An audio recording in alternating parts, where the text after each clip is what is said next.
You know, I think one of the reasons ACORN went down was because of the lack of support expressed around the country when it happened, a kind of very fast, swift voting of them. What is happening in terms of support around the country? What are you doing? Planned Parenthood Federation of America, I know you held a news conference yesterday. What kind of support are you getting from other groups, even non-family planning groups?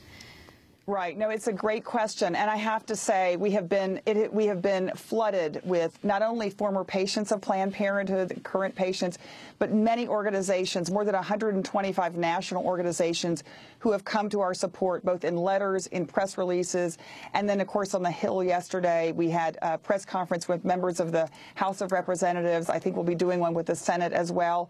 Because the fact of the matter is, people in this country have a very high opinion of Planned Parenthood. Again, 1 in 5 women have been to Planned Parenthood at some point in their lifetime. We are a community institution. And so we've been very encouraged, not only Democratic support, Republican support, all across the country. And I think that also folks in the progressive community saw what happened to ACORN and are really have taken notice and said, we will not let this happen to another institution that is so vital to the healthcare women in America. So we've been very, very encouraged.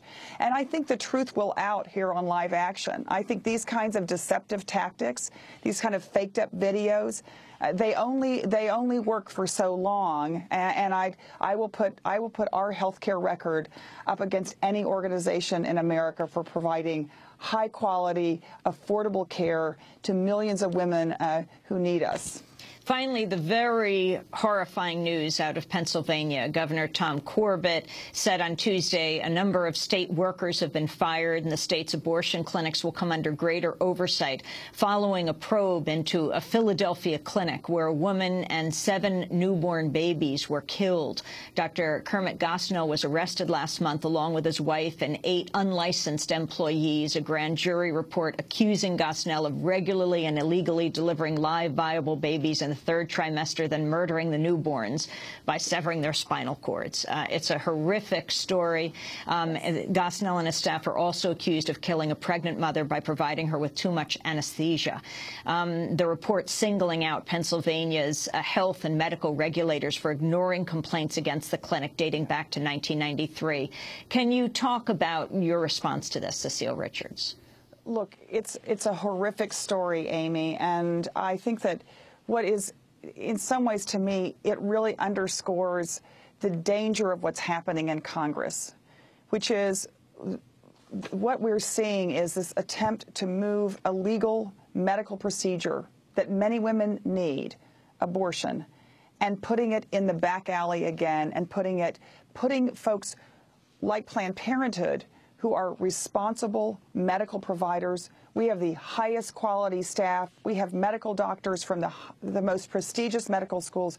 Our doors are open to anyone to come and visit and see exactly what we do.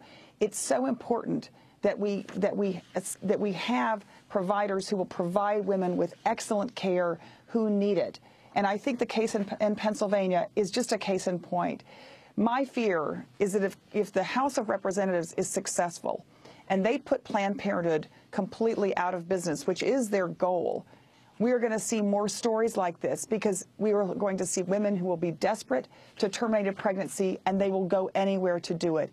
We cannot go back to those days in America. I think this is a very cautionary tale. My heart breaks for the women in Pennsylvania that were victims in this situation, and that is why we need providers who are reputable, who are first-class providers, who are well-known, so that women can go to get the health care they need from someone that they can trust.